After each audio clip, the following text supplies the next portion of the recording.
Здравейте, уважаеми зрители! Вие сте с предаването конкретно YouTube каналът е на Поглед.инфо. Аз съм Георги Стамболиев и за мен е удоволствие да кажа здравейте и добре дошъл на господин Пол Крейг Робъртс. Знаете, той е бил заместник министър на икономиката в администрацията на президента Рейган. От тогава до сега той е един от хората, които пряко се занимава с общественият и политическия живот в Щатите. Има немалко публикации, има немалко дисертации и има немалко дисекции на състоянието както на Съединените щати, така и на целия свят. Mr. Roberts, hello and thank you very much to have you here. Well, thank you. So I'm starting right away with the questions, since over the last few months we have so many things that happened since our last conversation. And my first question will be, is America really ready to leave Ukraine in Europe? Who knows? You see, President Trump uses threats to achieve some purpose. And so the threats are not really meant, but they are a form of intimidation to get agreement on some agenda. So all of his threats are about tariffs, for example. Hardly any of them were true. And the same may be true of his threats against Europe. I think all he wants from Europe is acquisition to his theft from Denmark of Greenland. He wants the same acceptance from Putin, the Russian leader. So he says things in order to achieve some purpose. So we can't say that his statements are to be taken at face value. Okay, but that's very strange, since he is a leader of one of the most powerful countries in the world. Is it logical? Is it normal? Is it political to say things today and on the next day to say something absolutely different? Well, for Trump it is. So he's introduced a new form of behavior, and he has concluded that it's easier to achieve purposes by getting the cooperation of others than by using military force. Mm-hmm. So he wants acceptance of his agenda, and he will use bribes and threats in place of military action. And it so far is working for him. Yes, it's absolutely working. Perhaps one of the questions will be until this will work like this. But obviously he is trying to keep the position of United States on the world geopolitical map. Is this the first thing in the agenda, or is this is only a part of his politic? It seems that Trump is establishing American hegemony in a new way. First, he is establishing hegemony over North and South America. So he is insisting that the Russians and the Chinese who are involved in some South American countries, such as Venezuela, that they have to leave. Mm-hmm. And he's also insisting that the United States has authority in some way over resources in countries such as Venezuela. He claims that the American oil companies will be back into Venezuela operating the oil wells. American mining companies will be back. And it will be a form of cooperation with Venezuelan government rather than his domination of it, but that in reality he is ruling the country, and the government of Venezuela is merely his agent. So this is a way of reasserting in a stronger form the old American doctrine known as the Monroe Doctrine. Now, the other way he's asserting American hegemony is involving other powers, such as Russia, into his plans. Mm-hmm. He's constructing a land deal with Putin. Okay, you agree to me taking Greenland, and you can have all of Donbass, all of the Ukrainian territory that you have already incorporated into the Soviet Union. So you let me take Greenland, and you can have the parts of Ukraine that you claim. And so this is a way of getting Russia complicit with Trump's theft of Greenland. Yeah, theft. You see the same thing with his Gaza peace board. He's getting 30 countries to acquiesce to the destruction of Palestine and the turning of Gaza into a resort. They pay $1 billion and they become permanent members of a peace board. And so they have some hand in the evolution of a resort in the place of a country. Well, this is a way of making them complicit in the disappearance of Palestine and its people, and the replacement of Palestine with a resort. I think he hopes to get Iran also complicit in this. He has Putin apparently complicit in this. So this is a way that he solidifies American hegemony in the Western Hemisphere, and he creates some form of hegemony over Russia, China, Iran by getting their participation in his agendas. It's a more limited form of hegemony than is declared by the Wolfowitz Doctrine, dating back to 1991. But I think Trump realizes that that doctrine is unrealistic or implies a lot of military combat that he sees no point in.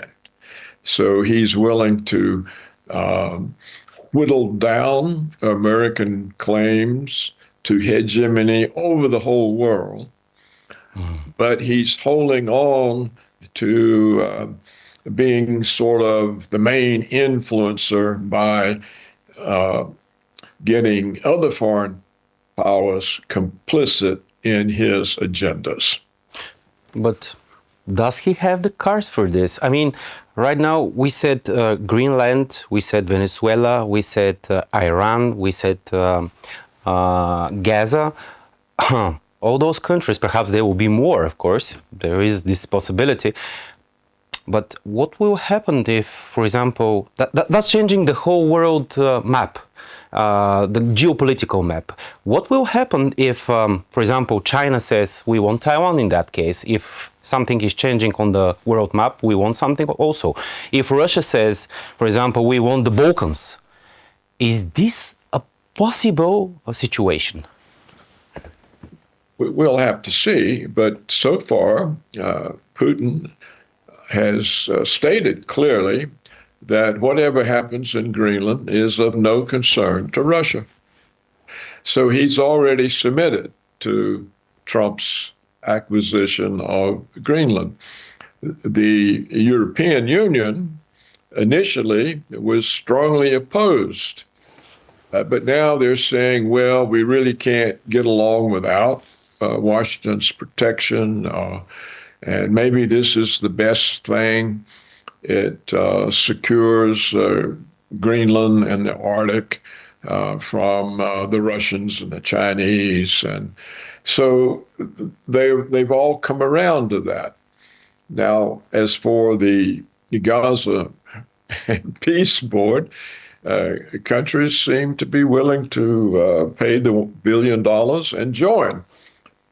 Well, if you've got 30 countries on a peace board, it serves to cover up the fact that Palestine has been stolen.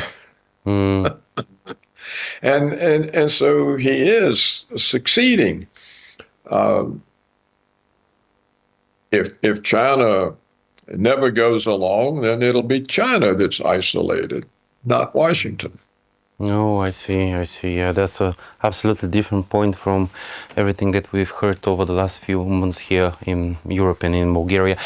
But in this case, does it mean that the United Nations as an institution has been cancelled because all those changes, they are absolutely different from what we know as a normal situation on the world's map, and United Nations isn't doing nothing? Well, it's not clear it's ever meant anything, because you see, any member of the Security Council can block everything. And so it's never been effective. And how many resolutions against Israel, for example, have passed the General Assembly only to be blocked in the Security Council by Washington? So the United Nations, I can't think of any effective action it's ever been able to take. It has agencies that study and issue reports, but they never have any effect. So, but it is true that Trump is changing the way the world operates, or he's trying to. And we'll have to see how successful he is. So far, he seems to be obtaining his aims.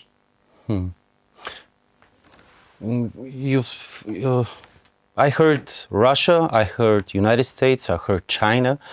Only once you've mentioned European Union, and not with good. How do you see the European Union today? Well, the European Union was always an effort to destroy the sovereignty of the individual countries. And so it was an attack both on sovereignty based on an ethnic nationality, such as French, German, Italian, and it was an effort to destroy government accountable to the people, because the power centers of the European Union are not elected. They're appointed, and the elected parliament has no power.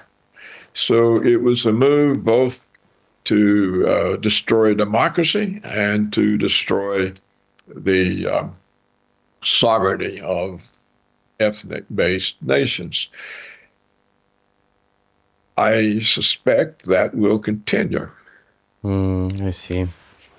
Okay, but in that case, the logical question will be, I mean, over the last conversations that we've managed to make over the last few years, you've told me like a few times that behind the scenes that we've seen on the news, on the tellies and everything, there is something else. Is this something else creating chaos right now, or trying to cancel the way we have live so far in order to make something new and something better. How do you see it today?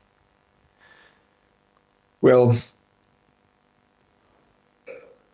I don't think there's some sort of globalist organization controlling nations and controlling their policies. I think Trump is behaving in a new way, but he is trying to reconstitute and reposition the United States in order to maintain and increase its power in the world. And I described the two ways he's doing that. So within countries, there are undoubtedly dissident elements causing mischief. For example, in the United States, we have the Democrat Party, which was the party of open borders. It encouraged entry of as many as 30 million illegal immigrants into the country. It located them where it wanted them located. Many of them in the state of Minnesota, where we have two developments. One, the massive scandal of the Somali theft from the welfare system. They've stolen billions of dollars. And the other is now the essentially insurrection in the streets of the capital city, Minneapolis, the capital of Minnesota. We now have Democrats confronting federal agents who are doing their duty in rounding up illegal aliens for deportation. So we have a situation where both the governor of the state and the mayor of the city have sided with illegals against the United States government in Washington.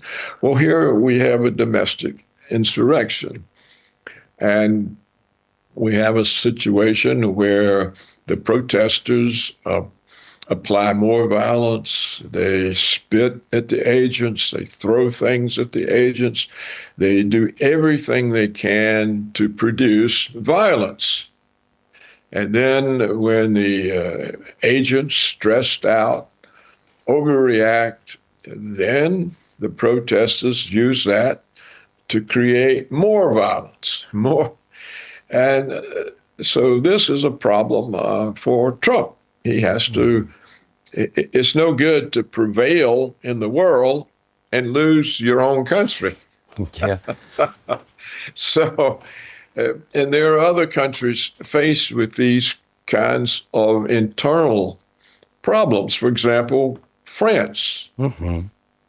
And I'm not just speaking of the immigrant invaders that have overrun the European countries. But let's take Marine Le Pen. She's the head of the largest political party in France.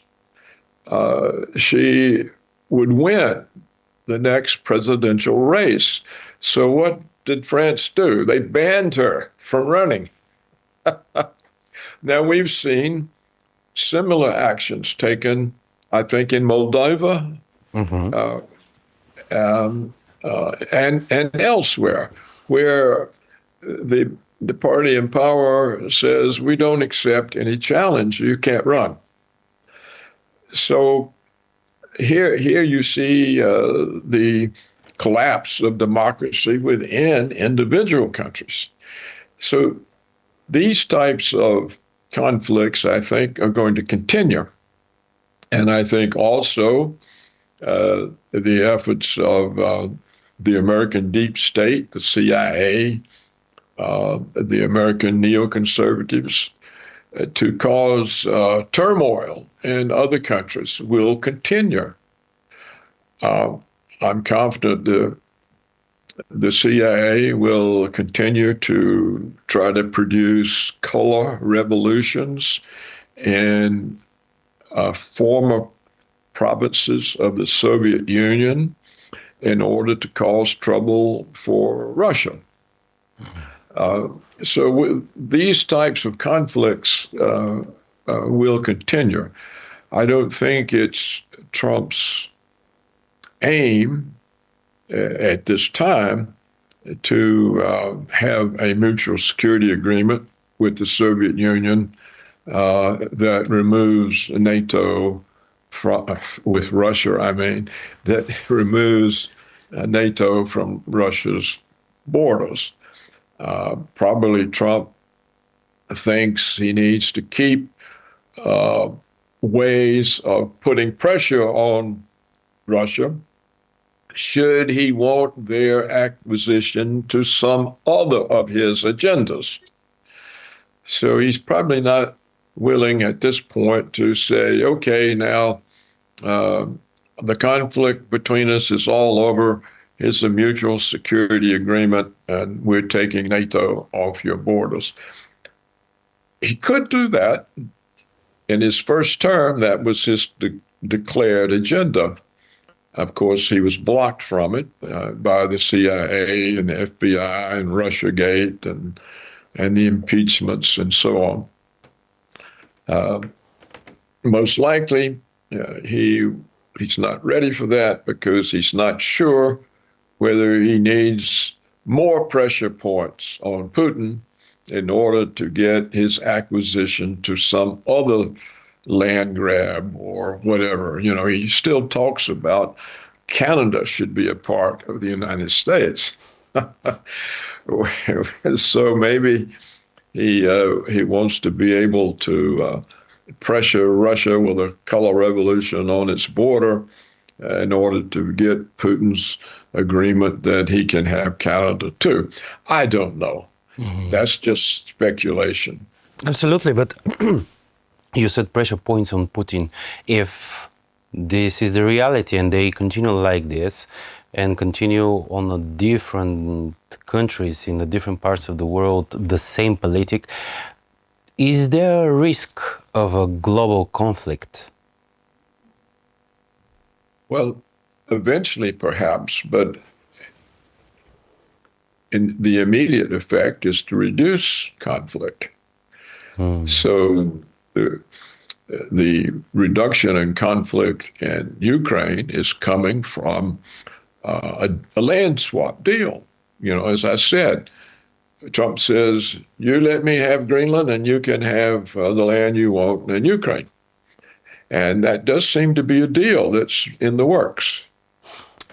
So I think the conflict is delayed. I was expecting a conflict because I hadn't yet realized Trump's new strategy, his new approach, which is to involve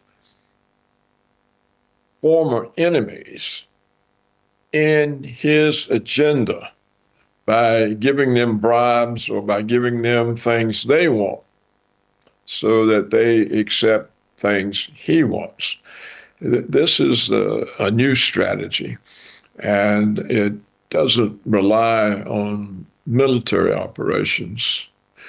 So if this strategy takes and works, it will delay what might ultimately be a conflict. It is dangerous to Putin because Putin presents as an accomplice of Trump, and therefore it's a threat to BRICS.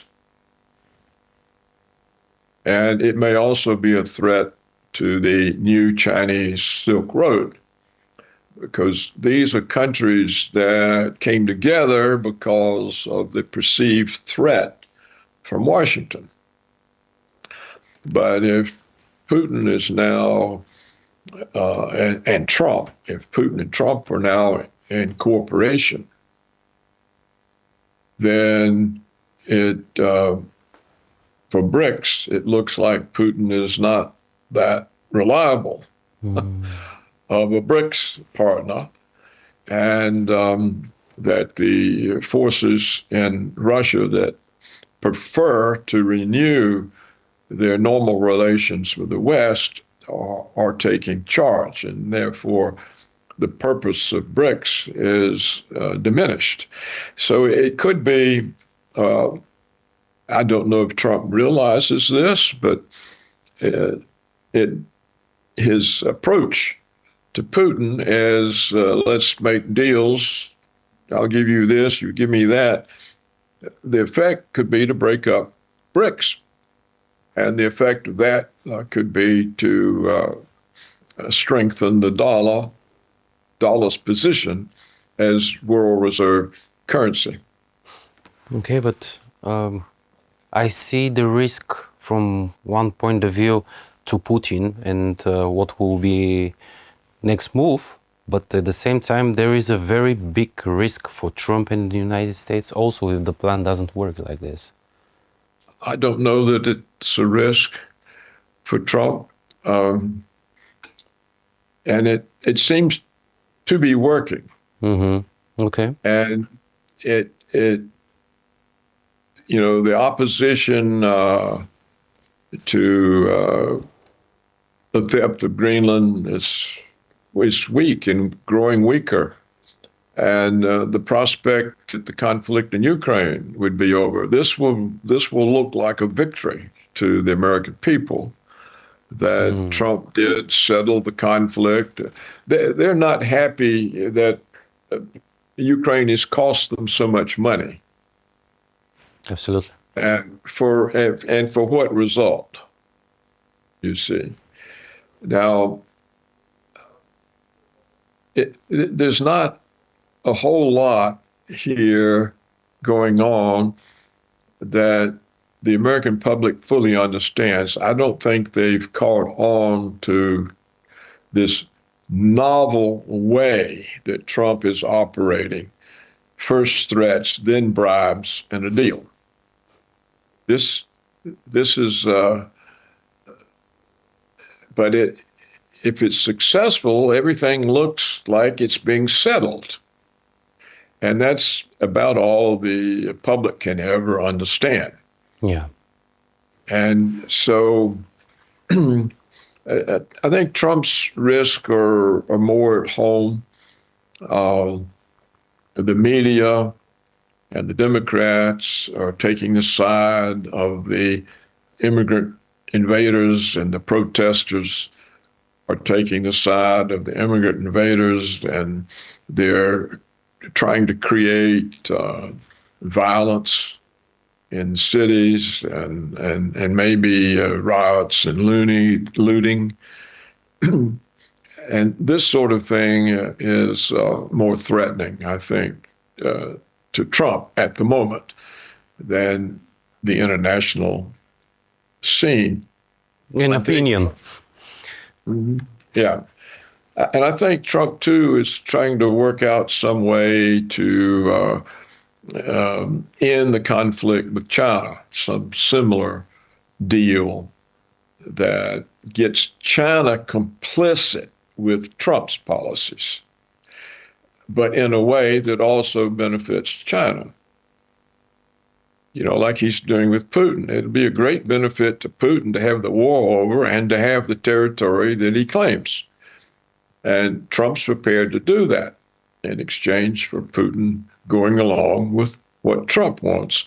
So this approach where money dominates, everything is decided because everybody in the situation wants money. And so Trump produces a situation where everybody gets money. And that seems to be working. Yes. Okay, thank you very much. We will continue in the second part. Now we are making just a few minutes break.